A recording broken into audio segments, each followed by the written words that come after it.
Hi every one. ഇന്നത്തെ ക്ലാസ്സിൽ നമ്മൾ ഒരു പുതിയ ടോപ്പിക്കാണ് പഠിക്കുന്നത്. ഇംഗ്ലീഷിലെ ഒരു വാക്ക് ഉപയോഗിച്ചിട്ട് അത് ഡിഫറെൻറ്റ് സിറ്റുവേഷനിൽ നമുക്ക് എങ്ങനെ യൂസ് ചെയ്യാം എന്നാണ് ഇന്നത്തെ ക്ലാസ്. ഓക്കെ, അപ്പോൾ അതിന് മുൻപ് നിങ്ങൾ ആദ്യമായിട്ടാണ് എൻ്റെ ചാനൽ കാണുന്നതെങ്കിൽ ഒന്ന് ലൈക്ക് ചെയ്യണേ, ഷെയർ ചെയ്യണേ, സബ്സ്ക്രൈബ് ചെയ്യണേ. അപ്പോൾ നമുക്ക് ക്ലാസ്സിലേക്ക് പോകാം. ഇതിൻ്റെ യൂസേജ് എന്ന് പഠിക്കുന്നത് സാധാരണ റൺ എന്ന് പറഞ്ഞാൽ എന്താ നിങ്ങൾക്കറിയാം, ഓടുക എന്നാണ് അല്ലേ. ഇത് കൂടാതെ വേറെ കുറേ മീനിങ്സ് ഉണ്ട്. അപ്പൊ റൺ എന്ന് പറഞ്ഞാൽ ഓടുക.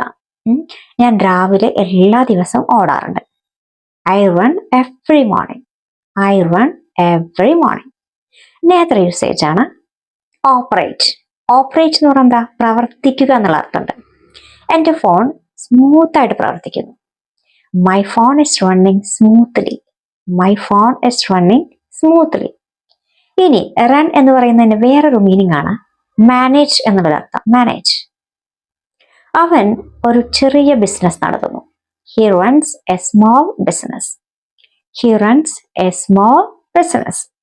ഇനി പീരിയഡ് എന്നുള്ളൊരു അർത്ഥം കൂടി ഉണ്ട് കേട്ടോ റണ്ണിന്.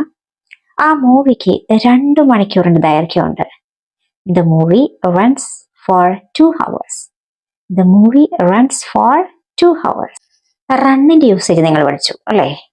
നേതർ വേർഡാണ് ലൈറ്റ്. ലൈറ്റ് എന്ന് പറഞ്ഞാൽ ലൈറ്റ്, സാധാരണ ലൈറ്റ് അല്ലേ. ദ ലൈറ്റ് ഇസ് ബ്രൈറ്റ് എന്ന് പറയും. ലൈറ്റ് നല്ല തിളക്കമുള്ളതാണ്. അപ്പൊ ഈ ലൈറ്റ് കൂടാതെ വേറൊരു മീനിങ് ഉണ്ട്. എന്താണ്? Not heavy. നോട്ട് ഹെവി എന്ന് പറഞ്ഞാൽ ഭാരം കുറഞ്ഞ എന്നുള്ളൊരു അർത്ഥമുണ്ട്. Not heavy. ആ ബാഗിന് വളരെ ഭാരം കുറവാ. ദ ബാഗ് ഇസ് ലൈറ്റ് എന്ന് പറയാം. The bag is light. ബാഗിന് വളരെ ഭാരം കുറവാണ്. ഓക്കെ, നേരെ ഒരു എക്സാമ്പിൾ നോക്കൂ. ചിയർഫുൾ മൂഡ് എന്നുള്ളൊരു മീനിങ് ഉണ്ട്. ചിയർഫുൾ എന്ന് പറഞ്ഞാൽ ഒരു ഹാപ്പി ഉള്ള സന്തോഷമുള്ള മൂഡ് എന്നുള്ളൊരു അർത്ഥമാണ് ലൈറ്റ് എന്നുള്ളത്.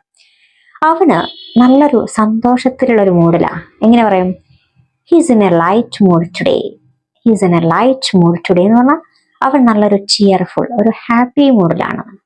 അപ്പൊ ലൈറ്റിന് ഇങ്ങനെ കുറച്ച് അർത്ഥങ്ങളുണ്ട്. നെക്സ്റ്റ് വേർഡാണ് break.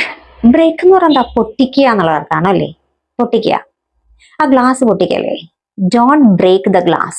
Don't break the glass. ഇത് കൂടാതെ വേറെ മീനിങ് ഉണ്ട് ബ്രേക്കിന്. ഇന്ററപ്റ്റ് എന്നുള്ളൊരു മീനിങ് ഉണ്ട്. ഇന്ററപ്റ്റ് എന്ന് പറഞ്ഞാൽ എന്താ, തടസ്സപ്പെടുത്തുക. Don't interrupt the conversation. ആ സംഭാഷണം തടസ്സപ്പെടുത്തല്ലേ എന്നുള്ളൊരു മീനിങ് ആണ്. ഡോണ്ട് ഇന്ററപ്റ്റ് എന്ന് പറഞ്ഞാൽ തടസ്സപ്പെടുത്തരുത്. അപ്പൊ ഡോണ്ട് ബ്രേക്ക് ദ കോൺവെർസേഷൻ എന്ന് പറഞ്ഞാൽ എന്താണ്, ആ സംസാരം തടസ്സപ്പെടുത്തല്ലേ എന്നുള്ളൊരു മീനിങ് ഉണ്ട്. നെക്സ്റ്റ് ഒരു മീനിങ് ആണ് പോസ്. പോസ് എന്ന് പറഞ്ഞാൽ നിർത്തുക. Let's take a short break. Let's take a short break.